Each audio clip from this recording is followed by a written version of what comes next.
Hi everybody, I'm Barnaby. I'm the founder and owner of Electric Car Converts. We build electric Land Rovers, whether that be Defenders, Series or Range Rover Classics. This is now our flagship model at 110 kilowatt hours Defender 90, which we will show you a full walk around in this video, show you all the features, how it works, how we build it underneath, under the bonnet, everything, so you can really see what we get up to. So to start us off, we've got the original key here. Simply gonna turn it on. You can hear everything start to click. In our dash panel here, we can put it into drive. Handbrake off, which is an electric handbrake switch, and off we go. So what you'll notice is it's still very much a Land Rover, but this is a really nice one. So it's got, it's got good door seals, it's got nice sound deadening on the floor, so you're not really hearing too much road noise. For example, I'm doing 30 miles an hour now, and I can just talk to you completely normally. In the original TD5 or 300 TDI, which is what this was, I'd have changed gears about 4 times by now. 0 to 60 in this car is about 5 or 6 seconds. We don't really test it very much because it is different depending on your vehicle weight, how much battery you've got in it. A Series, for example, is much quicker than a 110 or a 130 Defender, but I can assure you it's plenty fast enough for a Land Rover. And let's remember it is a Land Rover. We're not trying to build cars that do 0 to 60 in 2 seconds. We're just trying to build electric Land Rovers. So just to show you how it drives, it really is spirited, without being dangerous, and also in this car without needing new brakes, new suspension, new diffs, new half shafts. All of that is original in our Defender systems. In a Series it's not. Go and see an earlier video about that. But you can see what a joy it is to drive. It's still bumpy. It's still uncomfortable. I mean, look at my knees. So we're just going to go and pull up at a little lay-by that we found where we like to do some of our filming. And I'll take you through under the bonnet, a bit more of a deep dive in here, a bit more of a deep dive with the battery packs. But yeah, really nice flagship model, so worth taking the time to really show you everything that we're doing in this car. See you in a minute. Right, so now you can see the car I've been talking about. Just pop the bonnet. She is a 1997 or 1998, I can't quite remember, 90. So, used to have a 300 TDI, which was a turbo diesel, good for about 120 horsepower, maybe slightly less than that. Max speed about 55, 60 miles an hour. I used to have one in my own car, and it was terrible. But in here, we have 55 kilowatt hours worth of Felton battery pack. Now, inside there are the same modules that are used in VW, in the ID series of the VW cars. Modules are made in Poland, shipped to Bristol, where then Felton, if you watch this video, you probably know about them, build them up into these really nice battery boxes. We use them exclusively now. It saves us a lot of time and labor and sourcing all of this kind of stuff, which we used to do until we realized that these are really as good as it gets in terms of electric conversion batteries, for example.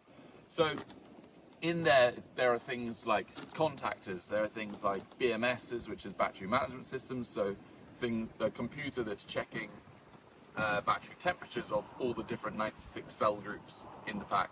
How much current's going in and out, how much it's allowed to discharge, how much the battery pack's allowed to charge. So for example, on a cold day, the battery management system will notice that it's cold and make charging a little bit slower, or won't let you rapid charge so much. Same goes if you were really driving really hard and fast for ages, and you heated up the battery pack, it would then tell the motor, look, I'm a little bit hot at the minute, let's turn some fans on, cool me down, and maybe limit the motor a little bit.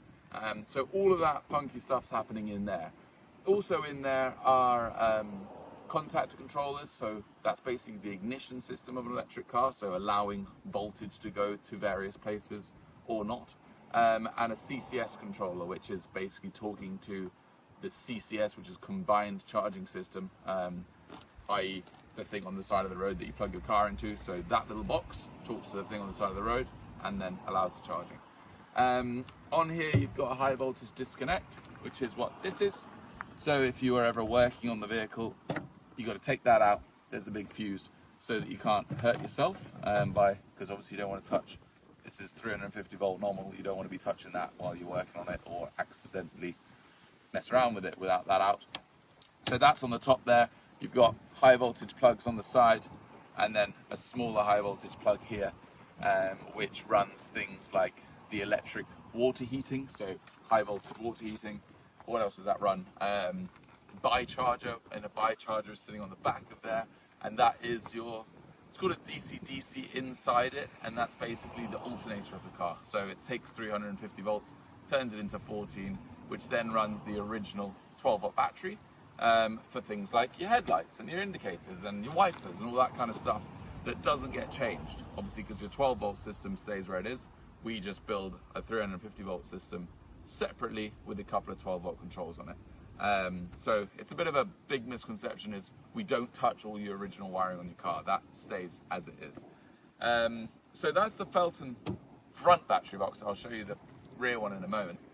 But also under here is, if I come around, we've got this little cover. Under here is relays, fuses, controllers, and a bit of wiring, and that will then power things like water pumps or fans or gauges, for example. There's a CAN bus network in there which everything is talking to each other on. So for example, the battery packs talk to each other over CAN bus, then they talk to the motor over CAN bus, which talks to the DC-DC, the charging systems, just like an original, well, like an OEM electric car, which is what we're striving to really do. You know, the insides of this is really OEM level, i.e. Tesla motor, Felton battery pack, CCS controls. It's all at a very high standard, rather than a conversion, you know, a DIY conversion, which would be very different. In here you've got original brakes, original brake servo. We power the brake servo because a brake needs a vacuum, basically a vacuum on a line, which usually it gets from an engine. Obviously, without an engine, we don't have that. So that's now 12 volt. In fact, you can see that there if you want to just show that thing. That's your brake vac system. So your brakes are completely original. We don't want to play with things like your brakes, like your suspension, like your wheels, etc. So it just means we don't have to touch any of that, which is nice. Land Rover did brakes. They're not really used very much in this car because obviously you have regen braking, but nice to know they're there, trust me. What else have we got? Power steering. So if you want to have a quick look at this. This is a power steering pump that runs off 12 volt. Obviously we've lost the fan belt on the car now because there's no engine. So things like power steering that will run off the fan belt are now have to be run off electricity, 12 volts or 350 volts. Power steering's 12 volt, goes into the original steering box, and just like the brakes, that means that our steering is original. The steering box is original. The steering wheel is original. The whole mechanism is the same. All we're doing is powering it in a different way. Because, like I said before, we don't want to be messing with Land Rover steering because it's pretty rubbish, but actually it's fine. What else have we got in here then? Radiator pack. So if you can see a little bit, but basically that is an original Land Rover TD5/Puma radiator. We put it in there and then obviously repurpose what it does. Now that big one at the front is cooling the motor, and then there's a smaller one behind that cools the battery packs and the bi-charger. All liquid cooling, obviously because that's sufficient. You might think, why does an electric car need cooling? But they all do, and all OEM cars do. In fact, only the very early Nissan Leafs didn't have battery cooling, and they've had all kinds of problems. So it really is just a standard now that you run coolant through the packs.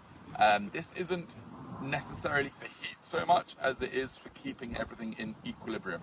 So if you if you had one part of the battery pack that was really hot and one part that was cold, they would discharge at different rates.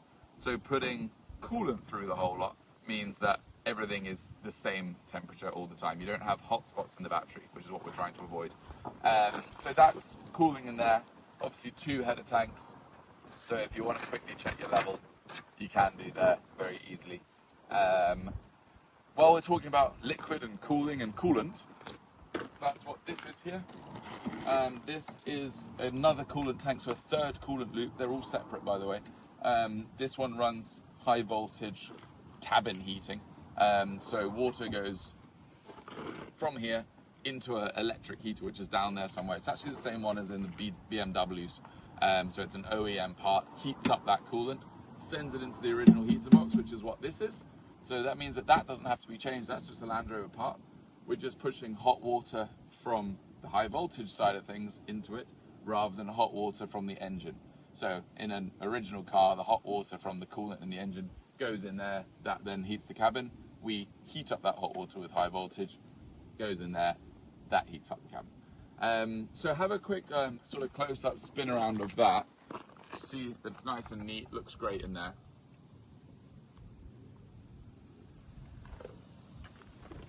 And I guess it almost looks like it was made for the job, which is what we do here. Now, 55 kilowatt hours.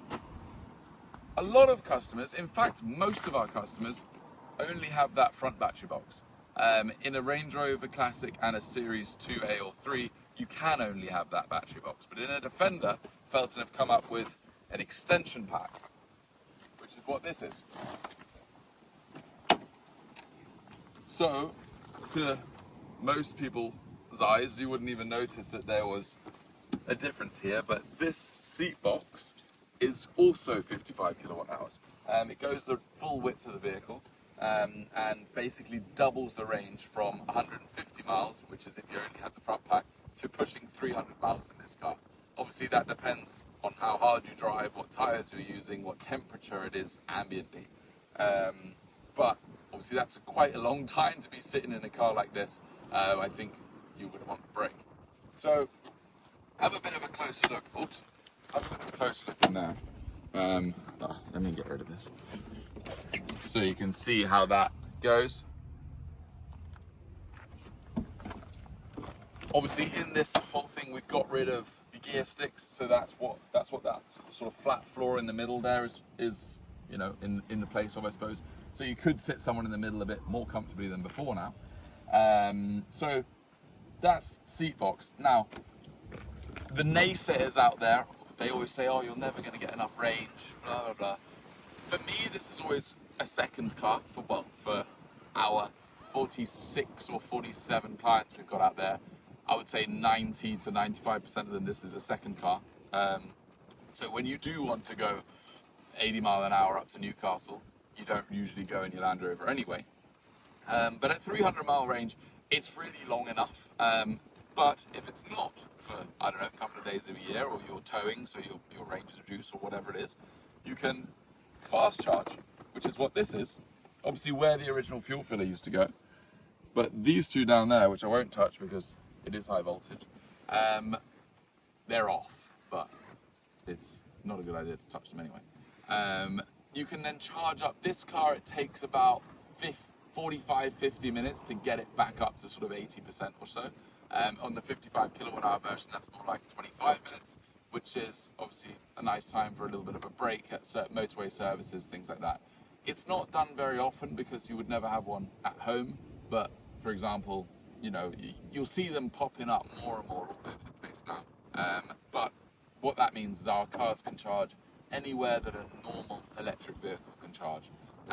So again, going back to my point that underneath this car is an OEM brand new electric car. It just looks a bit cooler than your old BMW or your MG electric car that you might get instead.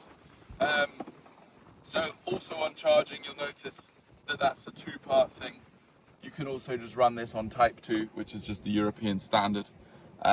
So anywhere now, lampposts, even off your 3-pin plug in your house, you can get a 7 kilowatt charger installed on your driveway. They're all over the place. You'll have seen them. This will charge at all of them. very, very easily. You literally scan your credit card and plug it in, and off you go. So that's charging. Let's have you come here, Carl, and I'll go around the other side to talk about the interior.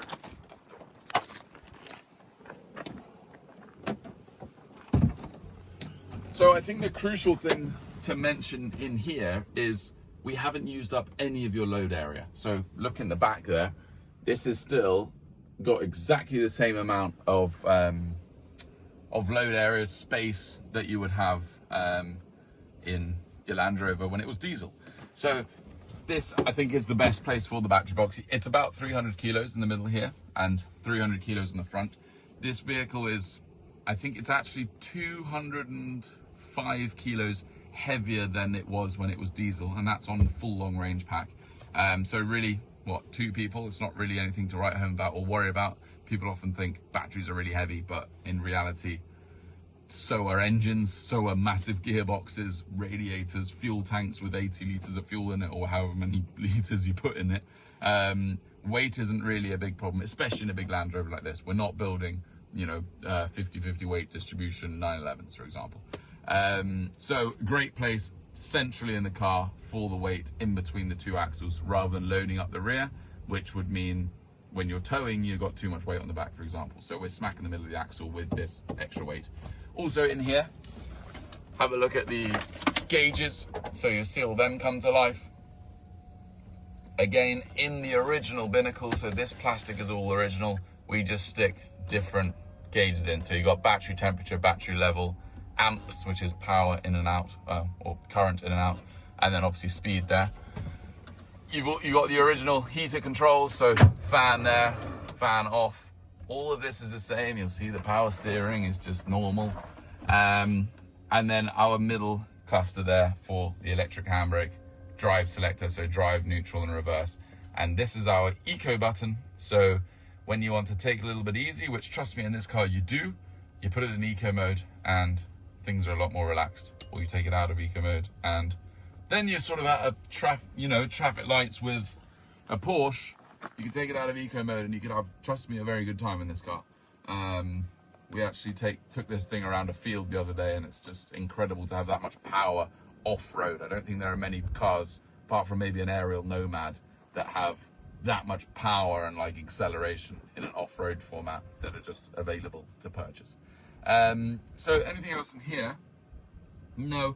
This car wasn't spec'd with aircon. We're going to build, we've actually got a car with aircon. It's a 130 Puma, which we're going to do an aircon video on, just to show you how all of that system works. This one doesn't have it. To be honest, it doesn't need it, and I do sort of stress this to my customers because it's a very expensive upgrade, and you usually have vents on the front.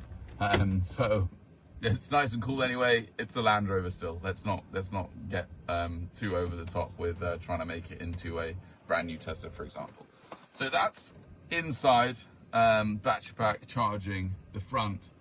I think all that's left really to talk about is the motor. So what I'll do is I'll jump in. I want to do a little bit more about driving, so how regen works, how the power steering works, how the brakes feel, etc. And then we're going to go back to the workshop, get it up on the ramp, and I'll show you underneath in some more detail. So bear with me, we'll be back in a second.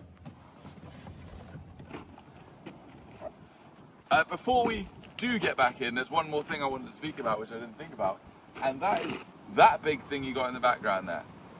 Obviously it's a wind turbine. We've just Googled it, and according to Google, don't quote me on this, a wind turbine like that generates between 1 and 4 kilowatt hours of power per rotation. So just to put that into perspective for you, let's call that one a medium-sized one. So I don't know, let's call it 2 kilowatt hours per rotation. This is 110 kilowatt hours.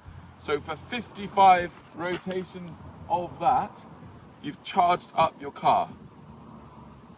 Think about that compared to the diesel, how much diesel it would use, how much that diesel would cost you, how bad that is for the environment. That is a crazy, crazy stat for me. We're in the south coast of England, and about 15 miles that way are about 300 of those offshore. So we really are much more eco-friendly than sometimes people give us credit for, because all that power has to come from somewhere. All those kilowatt hours in your car, that's where they come from where we live. This may not be the case where you live. It may be solar, it may be radioactive nuclear power plants. It may be normal power plants. But we're a step in the right direction there. Thought I'd mention it. We're going to jump in now. Right, so as we're driving back, I want to talk about the driving experience a little bit. So obviously we're driving as normal. It's now going into a 30 zone. I pulled my foot off the throttle. I haven't even touched the brake pedal yet. And that's us slowing down by regen. Which means that the motor is basically slowing the car down. It's like engine braking, but a lot more pronounced. And it makes the car into basically a one-pedal driving car. So I'm accelerating now, I come off now, and you'll see how we'll stop. We go all the way to a standstill, still haven't touched the brake pedal yet. So that's quite cool there. Obviously you do have the brakes, and you can use them wherever you want. I don't mind about that, but you'll find that you really use the brakes a hell of a lot less, which is great because you use less brake pads, your wear and tear on your brake components is much less, your brake discs, whatever it may be. So a pretty nice thing about electric cars. Now this is the same in a Tesla as it is in this, in that regen braking. While I'm talking about that, this is all controlled by an app on your phone. Obviously my phone is being used at the minute to film this, so I can't show you. It's in this shiny Series 2A video that we did a couple of weeks ago in more detail. But what it is basically turning regen up to 100%, and then the car would really stop. Or you can turn it all the way off and you don't have to have regen, it could just continue to glide on. We've set this one at about 60-70% regen, so a really nice sort of middle ground. It's not like, whoa, we're really stopping here, but it's also not, just flying off down the road.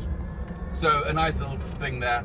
Also on that app you can adjust power settings. So for example, you might one day want 100% power, or you might also want to teach your son how to drive in it, or teach your daughter how to drive in it, and then turn the power way down, put it to 10% and go off-roading. Why not? Other than that, the driving experience, I have full power steering, just as I used to have in a normal Land Rover. It's much the same, to be honest. It still rattles a little bit, but no real vibrations or horrible noises or gear changes every 2 seconds. But yeah, just thought I'd show you it driving for a little bit. But we're about to get to the workshop and we'll go underneath now. Okay, so we're back in the workshop now, and we're going to do what not many people do, and that's show you underneath the cars, because that's what you really care about, I think. So come with me. First thing to notice is it's still got original axles in it, original brakes. You can see, we don't touch any of this kind of stuff. It's still, a bit rough around the edges. This is a 26 or 27-year-old car. It's gonna have a little bit of mud caked on and a bit of grease all over the place. But when you get to our parts, you can see how we've bolted 5mm steel plates and brackets and all that kind of stuff to hold the front battery pack in there. You see that nice and clearly. You've got then a big crossmember here. Now this is where obviously the gearbox used to be. And instead of having the gearbox in the car, which no joke is like this big with a transfer box on the back of it, plus a massive diesel on the front, that's all replaced by this Tesla Model 3 motor. So this is a Tesla Model 3 rear motor. This one's actually from a performance model, so this one's like 20 horsepower more powerful than the other ones that we put in series or Range Rover Classics, for example. But that does everything that the engine, gearbox and transfer box used to do. Spits out power down this front prop shaft there, and then down a rear prop shaft there, so maintaining the four-wheel drive of the car, into, again, like I just said, original axles there. So what you'll notice is that there's lots of these big black plates. You can see that nice and clearly. Now, that black plate, you'll notice that the holes and the bolts on it are all in slightly weird locations. Now, that's because it's picking up off original holes in the chassis. For example, those three used to hold on, I think, a side of a gearbox mount, for example. They're then reused to hold A, the motor, and B, the secondary battery box in this one. Now the keen-eyed amongst you will even realize that on 55 kilowatt hour versions, if you've watched videos about them, they have the same mounts that also have this seat box bracketry on it, so you can then upgrade your car. So if you wanted to start with 55 kilowatt hour, decided later you did want to extend and go for the long range pack, we have already made the provision to stick this in and plug it in. So you can upgrade to 110 kilowatt hours. Not in 10 years time, but like maybe a couple of thousand miles after your first conversion, so your 55 kilowatt hour. So that's what these two battery boxes down here are the secondary 55 kilowatt hour. Now, super important to note, I won't say why, but they are at the same level as the original chassis. So if you're off-roading and then you smash down on something, it's a pretty big rock for starters, you're going to hit the chassis at the same time as you hit this. So this is not designed to go like rock crawling, etc. Let's remember that this is over 100,000 pounds, this car. So you probably don't want to just take it, smashing it off-road and driving it through rivers and that kind of thing. But if you did want to, it's as protected as we can be with the chassis rail beneath it ultimately. What else under here? Maybe let's switch around and talk about the back of the motor. So you got high voltage cabling coming to the parallel pack, so the seat box pack, CAN bus, data, all that kind of thing going front to back, and then another high voltage there, which is going to the Tesla motor. Tesla motor's got that coolant going to it, so you can see that little spigot there. That's connected to the front pumps and the radiator that I was talking about earlier. But really, I think a very impressive unit in that being the Tesla motor, and I'll show you one in a bit more detail in just a moment, that's out the car. Back here you've got original brakes, original discs, original calipers, but we've added the electric handbrake caliper, which is what that is. So twist the switch and your brakes go on, rather than it being here on a big drum on the back of the transfer box, which obviously we no longer have. And to be honest, that brings me on to quite a big thing compared to other converters out there, in that we're using the Tesla motor, which means that we don't have to use the original transfer box or the original gearbox in the car. Now, we used to use all of that original gear in the car and simply just spin it with an electric motor. What we found moving, we're on car number, we're like high 40s, I don't know the exact number, it's like 47, 48.